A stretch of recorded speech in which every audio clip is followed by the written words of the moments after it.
Good morning or afternoon, depending upon where you are, to everyone here. Welcome to How Accounting and Finance Professionals Use Technology to Drive Efficiency. I'm your hostess, Jamie Bergstrom, Executive Senior Partner and Accounting and Finance Practice Lead at Talentfoot Executive Search and Staffing. Thank you so much for joining us today for this very special event.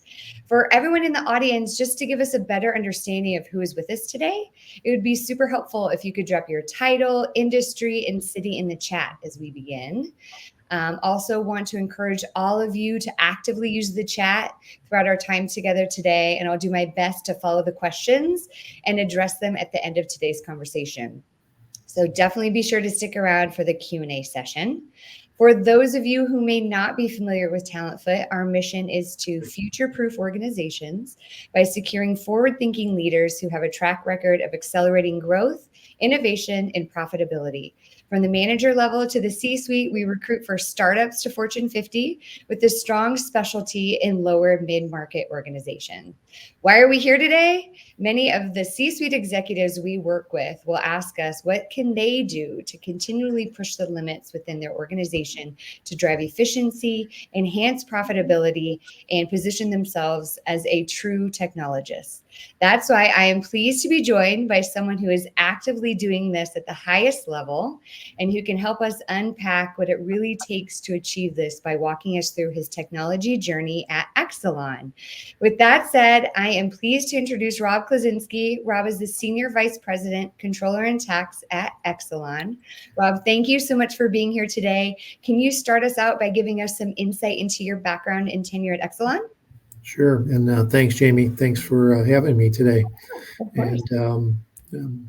Hello, everybody. I'm Rob Klaczynski. I started my career almost over 30 years ago. I was at Arthur Andersen for about 11 years, and I left Arthur Andersen and joined Exelon just before Andersen closed its doors.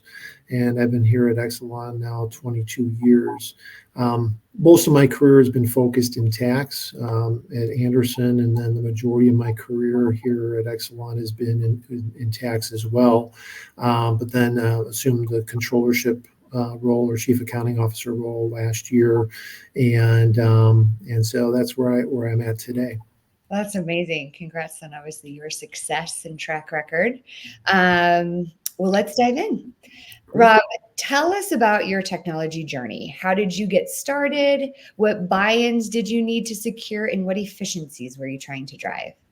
Yeah, thank you. I think the technology journey for my team, myself, really started probably, I would say, 15 years ago. And it was really driven by a need. We were at a point where, we really needed to improve process. We had non-standardized data. We had processes that took a very long period of time to execute, whether it was going through a close process or a compliance process with respect to tax return filings, and really identify that, we were wearing our people out, right? I think that we were in a situation where, because we had poor process and we had bad data, we didn't have the technology or the tools that a lot of our team was, burnt out, frankly. Long hours, trying to manually move data around spreadsheets. And it wasn't very rewarding work, frankly. And, we did start seeing a lot of attrition. And that attrition became, very concerning, obviously, in a tightening job market, especially for finance professionals. And at the time, it was, tax professionals where, there was a premium for, recruiting at certain of the staff levels. As a result of that, we really took on an initiative to focus on how we can improve our technological tools across our department. And, stating that the obvious, it was, we had to prove the business case for it, right, as to why we were doing it, how was it going to save money, what was it going to do. And the business case was not only focused on just a dollar savings, but I think it was, heavily focused on the speed to reporting, the speed to getting data to management in a way that allowed them to make decisions quicker and faster, and more accurately, frankly. And so, working through that, getting the buy-ins of our leadership that, this is something that we need to focus on. It wasn't going to be cheap. I feel like we were one of the early drivers in our industry to do something like this. But it was really a holistic look at our technology portfolio and saying, what can we do to automate our calculations or our processes in a way that really drove efficiencies. And from that perspective, we embarked on, I would say, it's probably a good 4-year, 5-year journey to do that, to really build it from the ground up, and got to a point. And just to put it in perspective, that when we ended, our goal was to try to automate as much as we possibly could. And in doing that, as if you took a compliance process like we had, we were probably able to automate 80% of it. And that was, a pretty impactful change to, the organization. It allowed our professionals to spend time really focused on the things that mattered, things that were fulfilling for them, which is, how do they do more analytics? How do they do more analysis, more thoughtful work, and not just moving data around spreadsheets and so forth. And so, using a number of different technology tools, which, frankly, some of those we've replaced over time, since it was, 10 years ago now. Yeah, changes. Um, we've replaced and continue to update and fix. But, in the end, when we went live with it, I would say that, it was extremely impactful, but it was only the tip of the iceberg.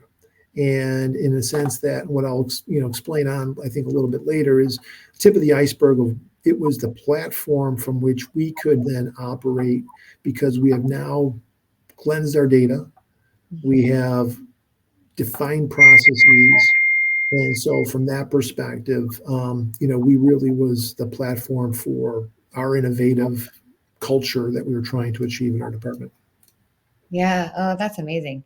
And as a follow-up to that, where would you suggest organizations begin now that you've had kind of that firsthand experience? Can you walk us through the steps finance executives should take when thinking about undertaking efficiency projects? Yeah, I think starting with, what are you trying to solve? Like, what is the problem, or what are the things that you're concerned about? And I think, for us, it was multifaceted. Like I said, it was lack of standardized process. It was, data that needed to be cleansed. It was to address, attrition in the organization. It was, how do we develop our people? And that was a big part of it. And starting with that, and kind of starting to design, like, okay, what can we utilize, and what tool sets can we utilize to sort of fix those problems? Mm-hmm. And I think that's the important part, is really defining where are the choke points in your process, where are the hurdles, where do folks really spend a lot of time managing data or moving things around that slow us down, right? And starting from that, and then building off of that. From that perspective, then from there, defining, okay, what are the tool sets that you could utilize or deploy to be able to address those hurdles, or those problems. And it's, really building it from the ground up and thinking through, and then, putting together the business case. Okay, this is what we need to do, this is the time frame it's going to take, these are the resources, whether it's internal or external, that we will need to help facilitate that, and then start the process. Mm-hmm. And the way I would describe the process that we've gone through, is, it's going to take time. It's not going to be the be all end all system that you want it to be on day one. It's not going to be. It's one of those things, during that process, there's going to be failures. And what I mean by that is, failures in a good way. I think it's if you're not failing and learning from those, and I always like to say, if you're not failing forward, then that's not good, right? You have to learn from those. And I think the biggest thing we learned is that once even the system went into play, into service, um, we still had a lot to learn, and it wasn't as the system we thought it was going to be.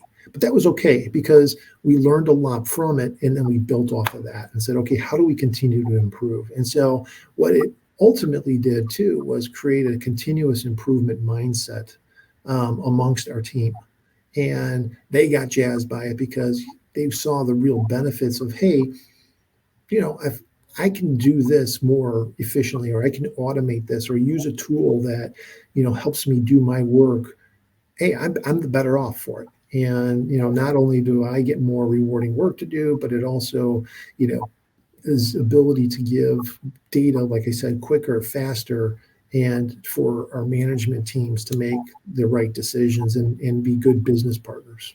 Yeah, no, that's super insightful. Thank you for that. Now, for the audience, what technology tools are you using or planning to use to drive efficiency? If you can drop your answers in the chat.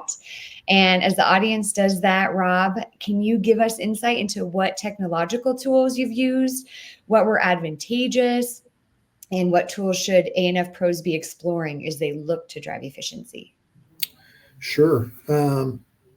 Many, and they've evolved over the years. I was gonna say, and you said it changes too. Yeah, it does. And I think, the project that we did, we call it our tax technology transformation. T3 was the code name for it. And, it was pretty sophisticated in that we used tool sets that could access our general ledger system, download data, once the ledger was closed, and be able to access that to either do a tax provision calculation or to do a tax compliance calculation of tax return. To when the craze around bots came in, right? And we started, dabbling in applying bots to what I would call highly manual, repetitive processes where you really, needed someone that was fingers on keyboards constantly, and it was just taking an enormous amount of time. And so we got into that pretty heavily and early on too, using a number of different products. But we found that really helped us in the areas where, like I said, we had very highly manual, repetitive processes, but it had its limitations. Mhm. And so, bots worked for us and still do today. Okay. But then moving on, more recently, we've started exploring, tool sets like Power BI and Alteryx, tools that can help us with visualization and capturing data in our ledger systems or in our other systems to be able to extract data, put it in a format to even do calculations. And be able to produce a report or produce an output that we need for decision making or to go into something else. And so that I would say that's more recent. And then right now we're in the process of updating our ERP system, our general ledger system, and going to a cloud-based system, which offers a whole host of other opportunities again, that we're looking at from a standardization standpoint to be able to standardize how we do things across all our companies. How do we sensitize data to be able to be captured at the front end and utilized in some of our boundary systems? And so from that perspective, it's been sort of a journey with these different products. And I think the most recent craze that everyone's talking about is how do we use AI? Yeah. And so, we are just starting to, get to the tip of that iceberg as to how can AI be used in finance and what applications we could use and leverage to help us do our jobs even better. And again, there we are just scratching the surface, but it is something that we are very much starting to look at, trying to create our own sandboxes to be able to utilize AI technology to again drive efficiency. That's amazing. Yeah, I feel like you can't get too comfortable when it comes to technology. You have to always kind of be thinking of something, future wise. Right. Always interesting. Well, now let's shift over to the people side of the equation. When you've had to assemble a team in your technology journey, were there specific technical and personality traits that you were looking for? Yeah, I'd like to say that we just definitely went after folks that were like IT like or had computer technology degrees, and the opposite is the truth. In fact, a lot of the folks on my team had more or less accounting backgrounds or tax backgrounds that had just a huge curiosity in how technology can be utilized in our everyday processes. And and then we realize that's really what you really need is someone that has a good base of knowledge around finance concepts, that I think they're the most effective, and that they have a natural curiosity or interest in, perhaps I would say necessarily changing careers to go into sort of a technology based career, but like just have that desire and curiosity of the tool sets that are out there. And frankly, we that was probably the most success we've had with our team, is individuals like that, to the point where it started to become a little bit contagious with others in the organization. Said, hey, yeah, I like what you're doing, it's really cool. And how did you get started? And you know to one case, we had folks that were watching YouTube videos on how to program a bot, and or how to program Alteryx, or how to do certain things in Power BI, and using other tools. And that's when it really became, for me, I think, where it becomes a cultural shift in the organization, where you have individuals that are just with a continuous innovative mindset, Mhm. that are constantly looking for opportunities to utilize these tools. And again, whether you'll at some point need a pure IT, someone with an IT background, will it get that sophisticated? Maybe. I'm not at that point yet. If you build it and train folks, they could probably figure things out and really explore the full capabilities over time, or train themselves for that matter. Yeah. Um, but I think that the important thing is having that curiosity, that desire, that drive to have that innovative mindset is really, I would take that over a certain skill set any day. Yeah. So And as a follow up, it sounds like the personality traits that you targeted were a success. So would you recommend those qualities to other A&F execs? Kind of, obviously technology is certainly important, but really focused on some of that curiosity mindset. yeah, absolutely, yeah. I think certainly it helps someone coming in with that has worked with a broad suite of products. Having that background coming in, but like I said, having sort of that accounting, finance knowledge, Foundation. and I think is also really beneficial. And I think about college students today, and I almost think this is my personal point of view, but I think it's critical that if you're exploring a finance degree, I think it's really also helpful to have some background in a computer science, or minor in computer science, or data analysis, where you're using tool sets like this, because you're going to have to know how to use them on a regular basis in a lot of the roles that you're walking into.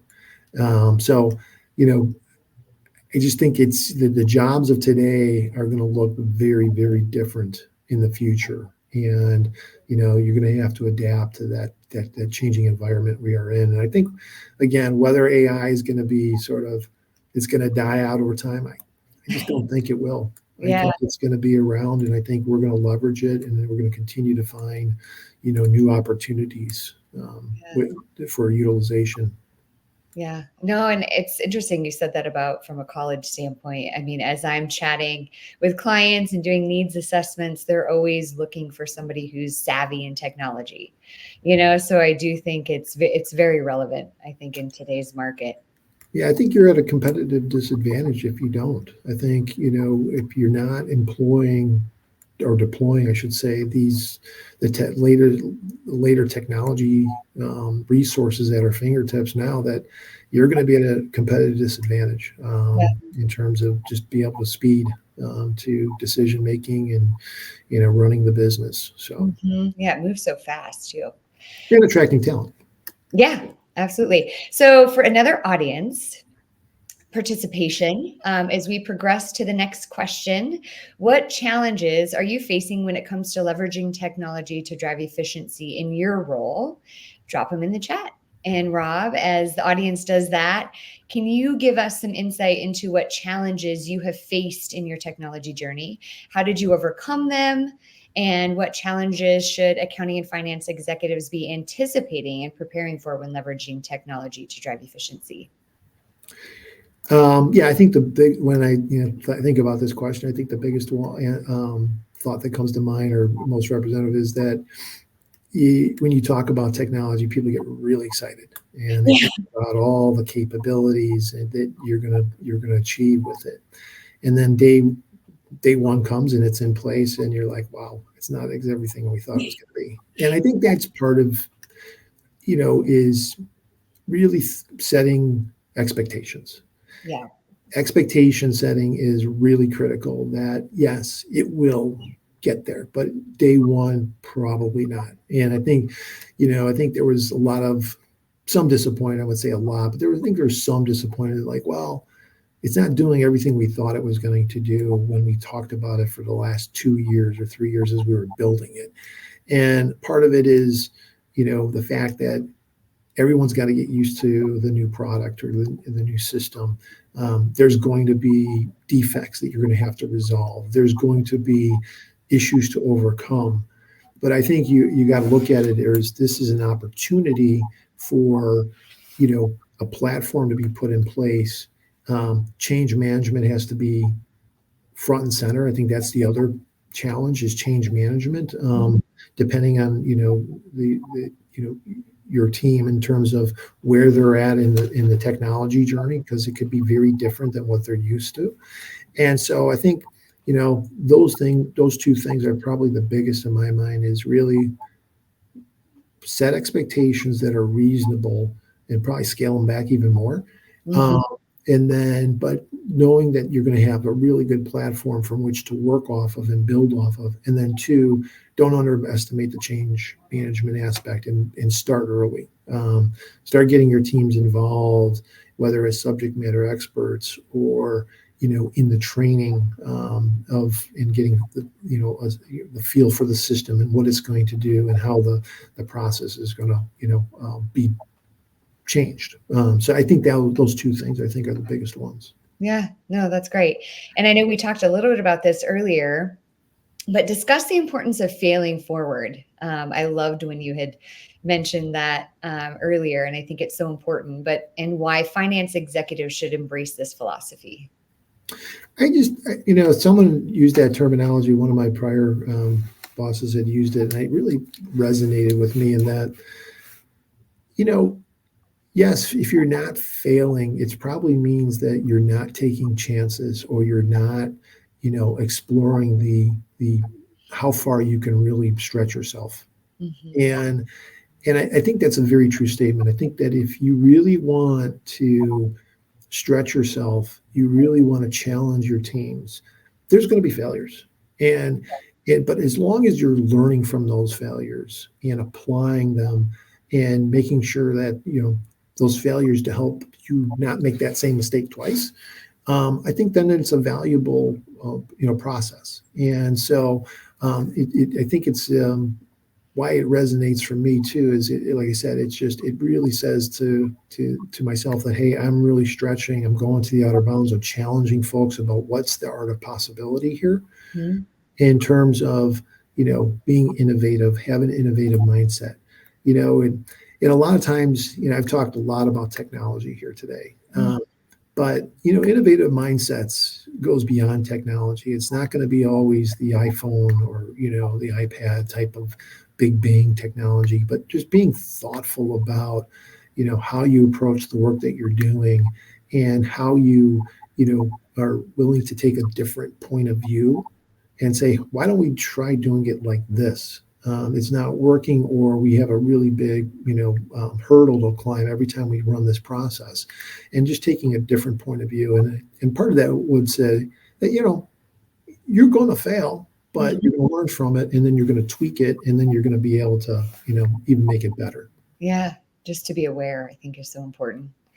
Well, finally, let's talk about the results of the project. Have the efficiencies you set out to achieve been realized? And if so, what's the message internally? How are you communicating these successes across the organization?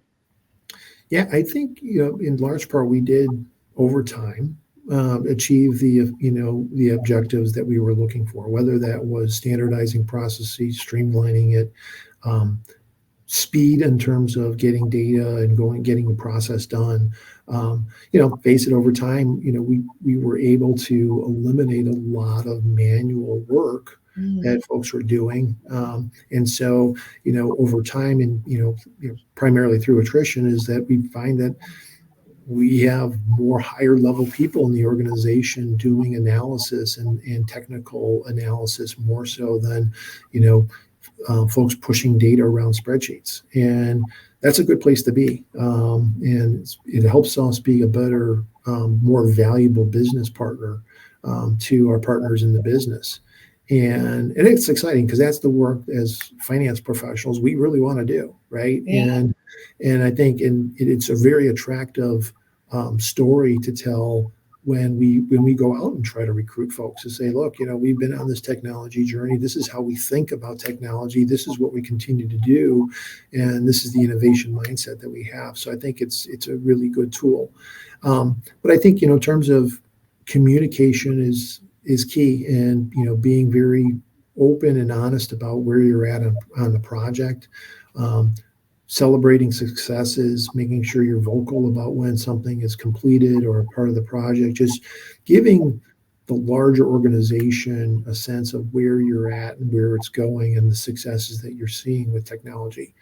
And I think, as often as you can, if you're, embarking on a technology transformation project in your company, um, you know, the more you can talk about it and give, just the transparency around where you're at and the success, and even frankly the not so successful parts, like they said, the failures, right? And what you learn from it, and where you're going to, divert and go in a different direction now, yeah. I think are also critical. And so I think The more you talk about communication. it, I bet the more comfortable people are as well. Absolutely, absolutely, yeah. I know you mentioned, once you started to see the efficiencies come in, just even your team is more happy. So I'm sure from a culture standpoint, there's been a shift. Yep, absolutely. And then I think part of that culture shift too is mindset too. And you got to be good with change. And Yeah. I go back to change management, but I think that the technology tool sets that we use change so often and so quickly. You have to be comfortable too with that. There's going to be a constant change. But I think as an organization, if you want to continue to um, develop and move forward, then I think that's important. Yeah. Oh, absolutely. Now, what advice do you have for fellow executives when it comes to demonstrating the value of these initiatives? Um, I think I think it goes back to the communication. Yeah. Advice would be, talk about it, demonstrate it. It really comes down to, hey, that speed to, data to decision making, being able to, help your business partners and helping them realize, hey, I did this and I got this information so quickly. We were able to do it because we really got really good systems. We got really great people Mhm. that can execute on getting the information that you need. So, um, but I think that's the key. Yeah. No, it sounds like it. I think the overarching, right, is like mindset, communication, getting comfortable with change. All of that is so important when embarking Absolutely. all the journeys. This has been super insightful. Now I would encourage the audience to throw in some questions in the chat, and we'll see if we can kind of work through some of these with Rob directly. Let's see. First audience question: what advice would you give to smaller organizations with limited resources that want to leverage technology to optimize their finance operations? Yeah, I think there's a lot of tools that even you could leverage that are not that expensive Mm, and don't really need a lot of IT resources. Like I said, I think Power BI is a good example, Alteryx, and that are pretty user friendly. And in a lot of ways, we self-taught, like I said, ourselves. mhm. But I think even going a step lower than that, let's just say everyone has Excel on their right on their desktop or on Yep. their laptop, excuse me, laptop. And question is, are we using all of the functionality in the tools that you have currently? And I think that if you have that drive to learn, and there's so much on the internet, YouTube videos, like I said before, or other means on the internet to learn really how do I leverage the functionality, have that natural curiosity, you could really maximize. I think I go back to is we find that we utilize relatively a small, I wouldn't say a small percentage, but only a percentage of the functionality of a lot of the software and technology applications we have today. Mhm. And I think part of it is we get into the routine. Okay, well, I can execute my process. And so if I can execute the process, why do I need to learn all this other stuff? Well, there might be a lot of other functionality in these tool sets that you could really leverage, and you'd be surprised and even enhance um, what you're doing. And so first of all, so I would say that, for smaller organizations, the tool sets you have, really explore whether or not you're really leveraging all the functionality in it. And if not, good first step is to explore that functionality. And then from there, I think you can then start looking into other types of financial tool sets that, there's a lot out there that you could learn from, and just keep exploring. Mhm. So. No, that's great. Good insight. Now, this is from Quentin. When, as far as some of the problems that he has been facing when working with IT and speaking to them in terms they use in terms of defining project needs and success criteria, it often feels like a foreign language that if you don't master it, you can't always get the help you need. Any insight on that, Rob? Yeah, I think yeah, and completely understand the question. It's something we run into all the time. It's like a lot of acronyms typically, Yes.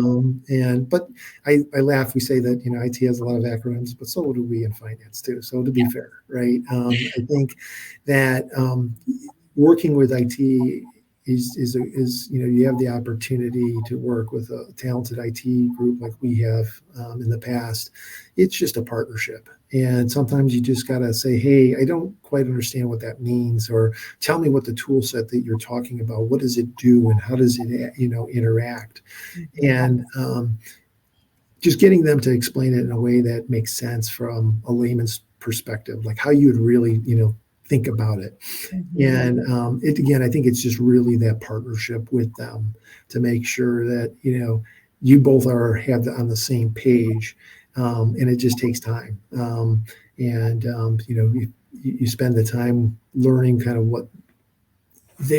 what's important to them, because it's very different. Like you have an idea of like, okay, I want this tool set to do a certain thing for me in my process. Well, all the hurdles and technology hurdles that you have to go through to get there. It's not just that simple. And I think you have to respect that and know that there's, things that you have to go through. So, Yeah, no, absolutely. Thank you for that insight. Second question: what are some common mistakes or pitfalls that A&F pros should be aware of when trying to introduce automation into their processes? yeah, I think, going back to, again, around really understanding what is the process that you're trying to automate. What are you trying to achieve? And, I think in the first cut of things that we did early on, thinking that there was going to be functionality to do certain things that really didn't exist, Mm. or we thought it existed. And it might have been something that as we were implementing the technology, we were talking past each other. Mm-hmm. And I think that's really critical, is to make sure that you really have a well defined um, scope of what you're trying to achieve, and making sure that you're going to achieve that at the end. And again, some of it will be, again, talking past each other and not being, very specific. Um, but if you spend the time at the front and do lots of planning and understand exactly what the system or technology or product is going to do, I think is really critical. So having that scope well defined, Mm-hmm.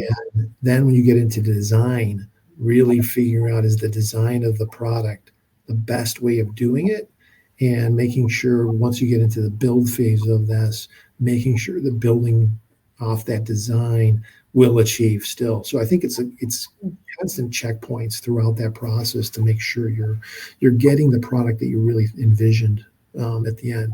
And so I think if you're not doing that, I think that would be the pitfall that I would look at, as Mm-hmm. well as change management, and making sure is not, again, going back to what I said earlier, start that change management project process as soon as you possibly can. Get the people that are going to be utilizing the system involved, and having them have a voice in how it's designed is critical. Mm-hmm. I do want to caution, those same individuals sometimes have very guarded or sacred cows, as they say, is the terms of, this is what I want, right? Because this is the way I do it today. Right. You've got to be able to challenge that and say, yes, we still got to get to the same answer at the end of the day, but how we get there is going to be different. Mm-hmm. And how we get there in terms of that difference, you just got to be prepared to say, the way you do things today is going to change after this goes live, and it's going to be different, and you're just going to have to accept that. Mm-hmm. But you're going to have to trust us that it's going to be better for you. And so I think from that perspective, is just continuing to challenge to say, are we doing it the best way, or are we doing it the old way that's just automated? Yeah. Change can be scary for all of us. Now, Himanshu asked, when there are multiple technology tools to choose, what should the approach be in selecting one over the other? Yeah, that's a great question. I think I typically we'll do like a RFP, request for proposal on the different products. We'll bring in, get demonstrations, have folks go through and really show us what the products can do. And then, certainly in our organization, we got to make sure it aligns with our IT protocols, making sure that the pricing is right where it should be, and challenging all that. But I think it's really getting demonstrations of the different types of products, and again, going back to, okay, what root problem am I trying to solve, Mm. and what software product we think can do that after seeing the functionality. So it's really I think a demonstration type of approach, but really defining the scope of what you're trying to achieve. Yeah, no, I like that. And what role does leadership play in encouraging and supporting the upskilling of finance teams when it comes to technology? And how do you get buy-in for this? I think the role that leadership plays in this, and upscaling financing teams, I think, is really around the cultures, that we're going to have an innovative mindset. We're going to constantly think about, how do we improve our process. And so, I know it sounds very cliche, the continuous improvement mindset, but it's true in that, you know, yes, we are finance professionals. We have to get the finance aspects correct, accounting and finance aspects correct of what we do. But at the same time, we also have the mindset of how we do it. Mhm. and how we do that as efficiently and with technology that we can. And so, really, I think being a leader in the sense of, hey, we're going to spend the time, the money, we're going to give you the time to train yourself, Mhm. or we'll bring the training to you so that you can improve your skills. And as long as you're giving all the opportunities for folks to spend time to do that, I think it says a lot about where your leadership team, your management team wants the organization to be. And so I think it's really talking about it. It's giving that opportunities, whether it's time in during the day to learn a new skill set, or to give someone an opportunity to say, hey, why don't you go test drive this software application, see what you can do with it. Spend a half a day and try to figure out how you can apply it to the work you're doing. So I think that says a lot about how you can play a role in a leadership role, is being really supportive of this and being vocal about it. So I Yeah. think the other piece of that is being vocal about it, but then also backing it up with actual, hey, go do it. We're encouraging you to do it, and tell folks. Yeah. No, I like that. I mean, I think the overarching you've said a lot is that communication is so important throughout. Now, what are some common pitfalls companies encounter when integrating new technology with their legacy financial systems? Yeah, I think just a lot of cases, if there's that connection today, meaning that the two systems speak to each other, Mhm. the compatibility could be an issue. That's just, purely tactical. I think that, making sure that the bridge that you have to build between that you had before, you might have to rebuild.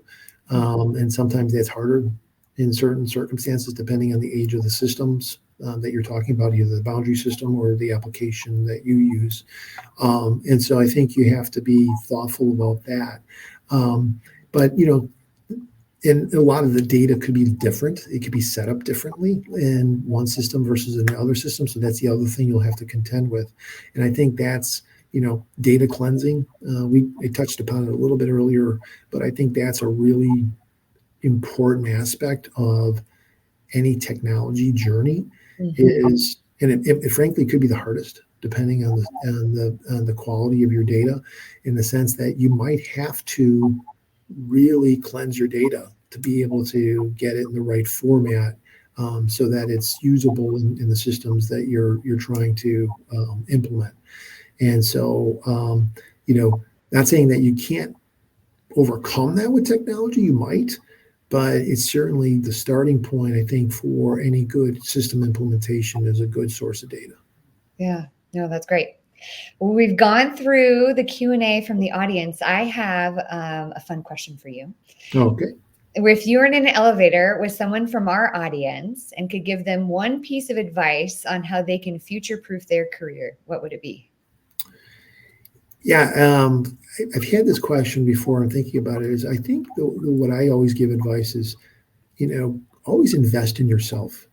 Don't wait for somebody else to do it. I think, as a professional in finance, you constantly have to invest in continuous education, Yeah. continuous learning. As I mentioned before, the jobs that we have today are going to look very different 5, 10 years from now. And knowing that, and you got to constantly stay ahead. In my role, I read a lot, whether it's accounting, related to accounting rules or tax rules, Mhm. but even about the industry that I'm in, constantly learning and reading, and it's changing, and it's really an investment in your career. And it's one of those that someone told me a long time ago that no one else is going to do it for you. You got to do it for yourself. And I think that's really good advice. Yeah, taking that ownership, Yeah, for sure. absolutely. So important. I hear that in both the client and the candidate side too. Yeah. Well, I'm afraid it's time to wrap up. For everyone who participated and for those that signed up but couldn't make it, you will receive a recording of this webinar in the coming days. And also, as a thank you for joining us today, we're pleased to offer you a complimentary copy of our latest ebook, which is the top 10 ways AI is boosting accounting and finance efficiency. You can download it by visiting the link in the chat. Obviously, keep us in mind if you have any upcoming needs that we can help you with.